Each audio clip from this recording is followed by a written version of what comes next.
It's funny, the things you realize only after the fact. For months, I thought I was planning a wedding with the woman I loved, building a future.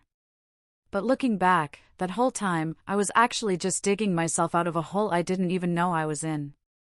The moment she demanded a massive wedding loan and then, without a shred of hesitation, called me cheap when I refused, that's when it all fell apart. Every single illusion I'd held onto, every quiet promise she'd made about loving my simple life, shattered right there.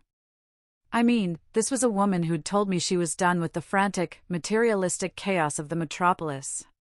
She said she loved my grounded approach, my quiet town life.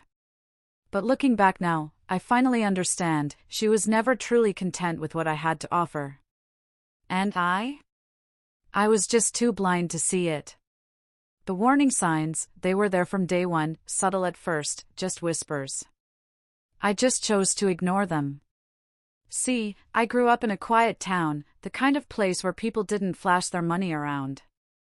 Your word meant something here, and nobody thought twice about driving a 10-year-old truck if it still got them where they needed to go. My folks taught me to save, to live within my means, and never, ever go into debt for things I didn't absolutely need. I worked in technology, made decent money, had a nice chunk saved up, and honestly, I was content. My small house was paid off, no car payments, no credit card debt. Nothing hanging over my head. Some folks might call it boring, but I called it freedom. Then, one summer evening, my friend Mark threw a party. That's where I met Chloe. She walked in wearing this stunning dress, all confidence and style, totally out of place among us in our jeans and t-shirts. She was from the metropolis, worked in marketing, and had this vibrant energy that just pulled you in. We started talking, and she told me she was tired of the rat race, exhausted from chasing expectations. And then she said it. She said my calm, grounded approach to life was refreshing. She actually used that word, like I was some kind of cold drink on a scorching summer day. We started dating, and for the first few months, it felt perfect. She'd drive out to visit me on weekends. We'd have coffee on my porch in the mornings, go fishing at the nearby lake, cook dinner together, just enjoying the quiet. She laughed at herself when she couldn't bait a hook properly. She'd say she loved how different my world was from hers, constantly telling me how lucky she felt to have found someone not obsessed with status and appearances. I remember one night, sitting under the stars, she looked at me with these soft, earnest eyes and said she finally felt like she could breathe. That was the moment I fell completely for her. The moment I thought I'd found someone who truly got me. But then, little things started happening. Small comments, here and there, that I mostly brushed off. She'd joke about my truck being older than some of her friends' kids. Or make remarks about how we should upgrade to a nicer restaurant instead of our local diner. Or mention how her friends back in the metropolis had these amazing apartments with skyline views. At first, I genuinely thought she was just making conversation, comparing our lives in a harmless way. But the frequency started to increase. She'd scroll through social media, showing me engagement rings her friends got, huge diamonds that cost more than my entire truck. She'd laugh and say, "Can you imagine spending that much on a ring?" But there was always this flicker in her eyes, this little hint of want that I tried my best to ignore. She started talking about her old life more often too, the fancy dinners, the weekend getaways, the designer clothes she used to buy without a second thought. She'd always follow it up with, "But I don't miss any of that." Which, in hindsight, should have been my first real clue that maybe she did miss it. Maybe more than she was willing to admit. About 8 months into our relationship, I knew I wanted to marry her. I'd been saving my whole adult life, and I had enough to buy a beautiful sapphire engagement ring, her favorite gemstone, set in white gold with small accent stones around it. It wasn't a massive diamond, but it was elegant, unique, and I thought it represented us perfectly. I proposed to her on that same porch where we'd spent so many quiet mornings. At sunrise, with coffee getting cold beside us because we were too caught up in the moment. She said yes. She cried happy tears. And for that first week, everything felt like a dream come true. Then came the moment that should have made me pause, made me truly think about what I was getting into. We drove to her parents' house the following weekend so I could officially ask for their blessing, even though we were already engaged, and so she could show off the ring. The whole drive there, she seemed nervous, fidgeting with the ring box, checking her makeup in the mirror more than usual, barely talking. When we arrived, her mom opened the door with this huge smile, pulled Chloe into a hug, and immediately grabbed her hand to see the ring. I watched her mom's face change in real time, watched the smile falter just slightly, watched her eyes flick to mine with a look I couldn't quite read. Her dad was more subtle, gave me a firm handshake, said congratulations. But I could feel the judgment in the air. Her mom made some comment about sapphires being interesting choices with way too much enthusiasm, the kind of tone people use when they're trying really hard to be polite about something they don't actually like. Chloe barely showed the ring to anyone else that day. She kept her hand in her lap during dinner and didn't post any photos like I thought she would. The drive home was quiet. Uncomfortably quiet. And when I asked if everything was okay, she just smiled and said she was tired. But I saw the way she looked at that ring when she thought I wasn't watching. The way she twisted it around her finger like she was trying to imagine it being something else. That night, lying in bed, I stared at the ceiling and let myself think the thought I'd been pushing away for weeks. That was the first time I wondered if she was embarrassed of what I'd given her. If maybe the woman who said she loved my simple life was actually just waiting for me to become someone different. Someone who could give her the life she'd left behind. Here's what I should have recognized back then, but didn't want to see. When someone tells you they've left behind a lifestyle, watch how they talk about it. Chloe never said she disagreed with materialism, or that she'd learned it was empty. She just said she was tired. That's not the same as changed. Tired means you want a break, not that you've fundamentally shifted your values. And when her mom made that comment about the ring being an interesting choice, that wasn't really about the sapphire at all. That was about me not meeting their financial expectations. I was being evaluated like a business investment, and I'd already failed the first assessment. The question I should have asked myself right then was this: if she's embarrassed to show her family what I gave her, how is she going to feel showing her friends, her coworkers, the rest of her world? But I didn't ask that question, because I was in love.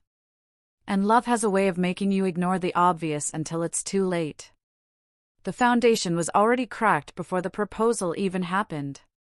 When someone consistently compares your life unfavorably to their past, they're telling you exactly what they still want, and it's not what you're offering. The wedding planning started innocently enough. Or at least that's what I told myself when Chloe suggested we sit down and make a guest list. I was thinking maybe 50 people, close family and friends, something intimate where we could actually talk to everyone and enjoy the day. She pulled out her laptop and started typing names. I watched that list grow from 50 to 75 to 100. And she just kept going. When I asked why we needed so many people, she looked at me like I'd asked why we needed oxygen and said it would be rude not to invite her entire extended family, all her work colleagues, her college friends, and obviously everyone from her parents' social circle. I did the math in my head and realized we were looking at over 200 guests. Suddenly, this intimate celebration I'd imagined turned into something that felt more like a corporate event. She started talking about venues, showing me pictures of vineyards, historic mansions, and waterfront properties that required a year-long waiting list just to book. Every single option came with a price tag that made my stomach turn. But whenever I brought up the cost, she'd wave it off and say we'd figure it out. That weddings were expensive for everyone, that this was normal. I suggested we look at something simpler. Maybe the community center where Mark's sister had her wedding, or even an outdoor ceremony at the lake. But Chloe's face would cloud over, and she'd get this tight smile that told me I'd said the wrong thing. She started using phrases like our special day and once in a lifetime whenever I questioned a cost, like those magic words justified any amount of spending. The catering became our first real fight. I'd found a great local caterer who did buffet-style service, really good food, reasonable prices, and they had excellent reviews from people in town. Chloe looked at the proposal for maybe 30 seconds before pushing it aside and pulling up websites for premium catering companies that did plated meals with multiple courses and wine pairings. The difference in cost was staggering. We were talking about tripling our food budget, but she insisted that buffets looked cheap and tacky, that her family would judge us, that we couldn't ask people to stand in line at our own wedding. I tried to explain that most of our guests wouldn't care, that they'd be happy just to celebrate with us, but she'd already moved on to talking about hiring a live band instead of a DJ. Every conversation about the wedding turned into a negotiation where I was apparently being unreasonable for wanting to stay within a budget, and she was just trying to make sure we didn't embarrass ourselves in front of everyone we knew. I started dreading these planning sessions. Started feeling this knot in my chest every time she said we needed to talk about wedding stuff, because I knew it meant another conversation about spending money we didn't have on things that didn't matter to me. Then one night, I couldn't sleep. I grabbed her laptop to check my email because my phone was charging in the other room. The browser was still open to her last search, and I saw the tabs. She'd been Googling how to upgrade an engagement ring, looking at diamond replacements, scrolling through before and after photos of rings that had been fixed with bigger center stones. I just sat there in the dark, staring at that screen, feeling something break inside my chest. She'd never said a word to me about being unhappy with the ring, never mentioned wanting something different, but here was the undeniable evidence that she'd been thinking about it, probably since the day I proposed. I closed the laptop and lay back down, and I couldn't stop thinking about all the times she'd angled her hand away when taking photos, all the times she'd kept it in her pocket during family gatherings. All the little signs I'd missed, or chosen to ignore. That was the moment I realized she'd never really been happy with what I offered. She'd just been waiting for me to figure out I needed to offer more. The bridesmaid situation pushed things even further. Chloe wanted her sister Sarah and 3 friends from college to be in the wedding party, which seemed fine until she announced they'd all need to buy matching dresses from a specific boutique. These weren't regular dresses you could find on sale or wear again. These were custom-ordered bridesmaid gowns that cost several hundred each, plus alterations, plus the shoes she'd picked out to match. Sarah called me one afternoon, her voice tight with stress, and told me she was having trouble affording everything Chloe wanted. She had 2 kids, a mortgage, a tight budget, and she'd already tried talking to Chloe about finding more affordable options. But Chloe had shut her down completely, told her she was being unsupportive. Sarah said she was calling me because she was hoping maybe I could get through to Chloe in a way she couldn't, that maybe Chloe would listen to her future husband even if she wouldn't listen to her own sister. When I brought it up that evening, Chloe's response made my blood run cold.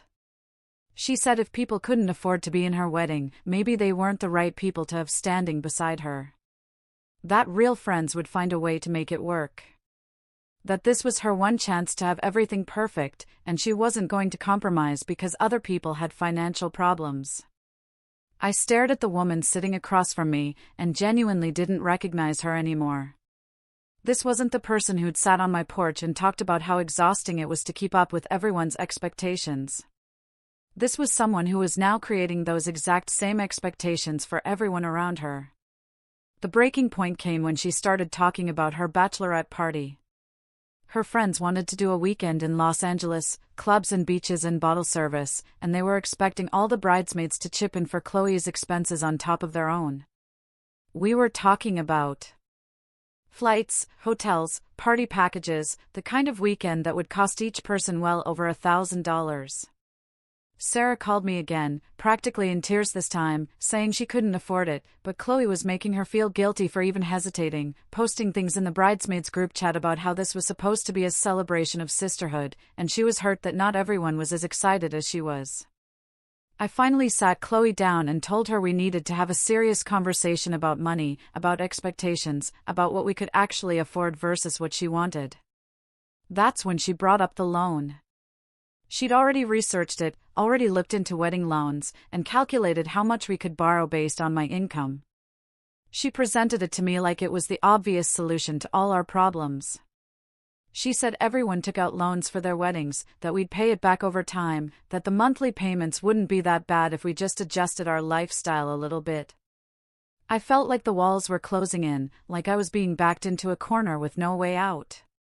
I told her no. Told her I wouldn't start our marriage buried in debt for one day. Wouldn't sacrifice our future for a party. That's when she called me cheap. Said I was selfish and small-minded. Asked me if I even loved her, because if I did, I'd want to give her the wedding she deserved. She said I was embarrassing her in front of her family, that everyone could see I wasn't willing to provide for her, that maybe she'd made a mistake thinking I was the kind of man who could make her happy. Those words hung in the air between us, and I realized this wasn't about a wedding anymore. This was about who we fundamentally were as people, and we were not the same. This is where the manipulation reached its peak. Chloe had spent months slowly escalating her demands, testing my boundaries, seeing how far she could push before I'd push back.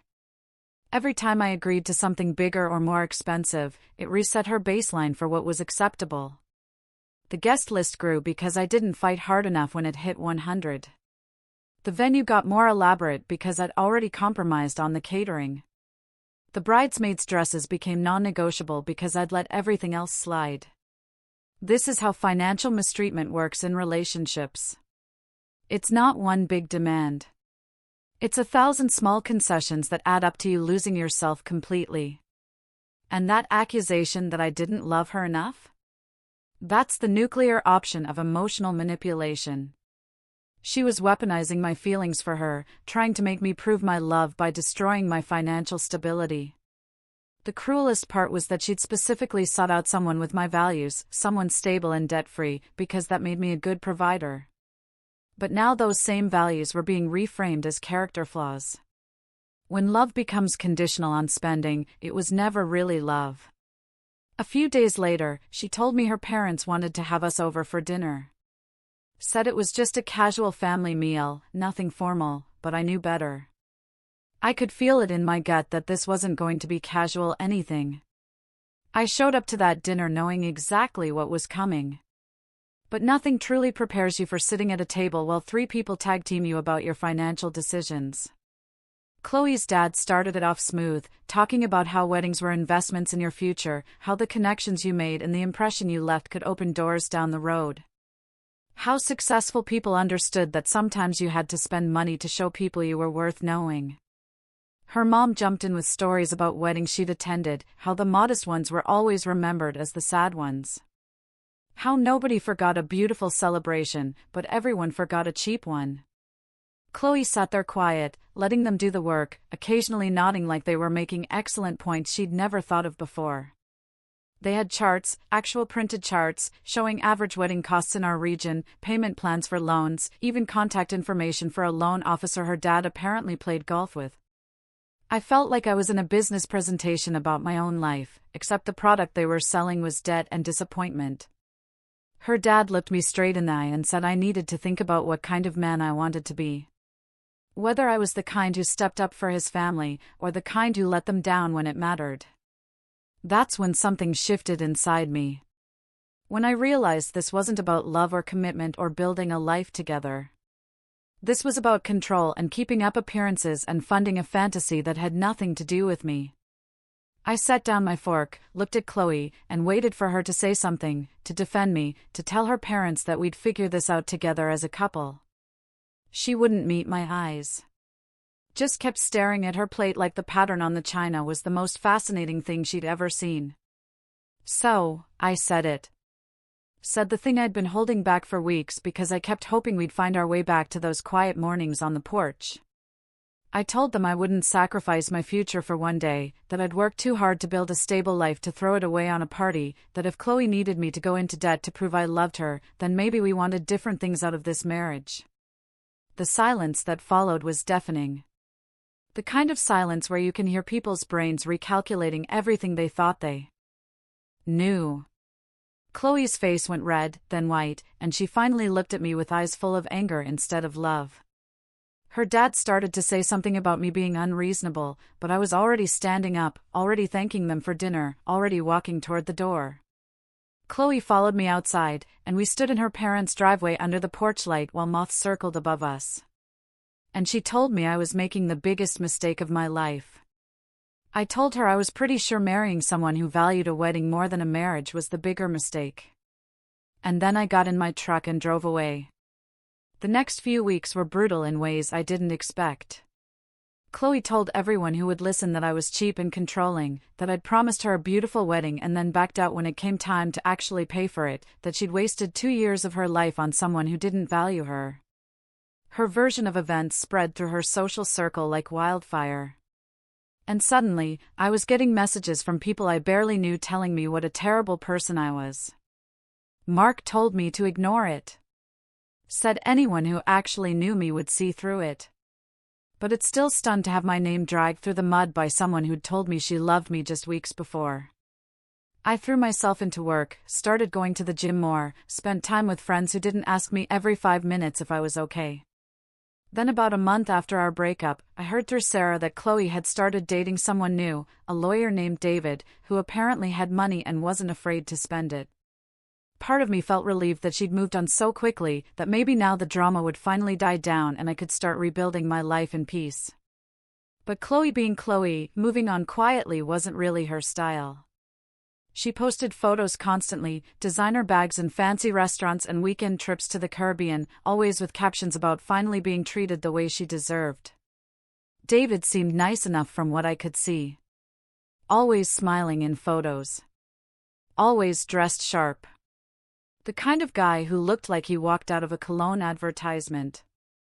I stopped checking her social media after a while because it felt like watching a performance that had nothing to do with real life. But I'd still hear updates from mutual friends who couldn't help themselves from filling me in. Apparently, Chloe was already talking about wedding plans again, already looking at venues and showing off a new engagement ring that made her sapphire look like a toy from a vending machine. Friends told me she was pushing David even harder than she'd pushed me. That every conversation was about the wedding, about what she wanted, about making sure everything was absolutely perfect this time. I almost felt bad for the guy, almost wanted to warn him about what he was getting into. But I figured he was a lawyer and probably smart enough to figure it out on his own. Then one Saturday afternoon, about 6 months after I'd walked away from Chloe, I ran into Megan at the grocery store. She'd been one of Chloe's bridesmaids, and we'd always gotten along fine during the planning phase. She looked genuinely happy to see me, which was surprising given how Chloe had been talking about me, and she suggested we grab coffee. We sat down at a cafe near the store, and she told me she'd felt terrible about how everything went down, that she'd never really believed Chloe's version of events, and honestly, she just needed to vent to someone who'd understand what Chloe was really like. Megan told me everything. Told me things I never would have known otherwise. Chloe had pushed David to book the most expensive venue in the entire region. Insisted on a guest list even bigger than the one she'd wanted with me. Demanded a ring upgrade just months after he proposed because the first one wasn't quite right. The bridesmaids were all stressed about costs again. Chloe had picked even more expensive dresses this time, and the bachelorette party was now planned for the Caribbean instead of Los Angeles. But here's the thing that made my coffee taste better than it had any right to. David had started asking questions, started pushing back, started realizing that maybe this wedding wasn't about building a life together, but about putting on a show. 2 weeks before they were supposed to send out invitations, he called the whole thing off, told Chloe he couldn't marry someone who cared more about the wedding than the marriage, and ended their relationship entirely. Megan said Chloe was devastated, not because she'd lost David, but because she'd lost the wedding, lost the chance to prove to everyone that she could have the perfect day she'd always wanted. I wish I could say I felt nothing when I heard that. That I was completely over it and didn't care what happened to her anymore. But the truth is, I felt vindicated, felt like the universe had confirmed what I'd known all along, that I'd made the right choice walking away when I did. A few months later, I made a decision I'd been thinking about for a while. I sold my small house and put a down payment on a bigger place. A real house with land and a view and room to grow. The kind of property I'd always dreamed about but never bought because I was saving for a future that turned out to be an illusion. I started dating again eventually. Nothing serious at first. Just coffee and conversations with people who didn't measure my worth by my willingness to go into debt. Life got quieter, simpler, better in ways that had nothing to do with money or status or proving anything to anyone. And sometimes late at night when I couldn't sleep, I'd think about that moment on her parents' driveway, about walking away from someone I thought I'd spend my life with. And I'd feel grateful instead of sad. Here's what I learned from all of this, and I hope it helps someone else who might be in a similar situation. Love shouldn't come with a price tag. And the person who truly wants to build a life with you will care more about the life you're building than the party you throw to announce it. When someone shows you who they really are, especially when it comes to money and values, believe them the first time. Those little comments Chloe made about my truck, about my house, about wanting better restaurants, those weren't jokes or harmless observations. Those were her real feelings leaking out before she'd perfected the act. And when someone uses love as leverage to get what they want, when they tell you that proving your love requires you to damage yourself financially or emotionally, that's not love at all. That's control wearing a romantic disguise. I didn't lose a fiancé that night in her parents' driveway. I escaped a future I would have regretted forever. I escaped years of debt, years of feeling like I was never enough. Years of watching my hard-earned savings disappear into someone else's fantasy while my own dreams collected dust. The wedding she wanted would have lasted one day, but the debt would have lasted years, and the resentment would have lasted even longer. Sometimes the best decision you can make is the one that disappoints everyone else but saves yourself. What would you do if someone you loved asked you to compromise everything you'd worked for?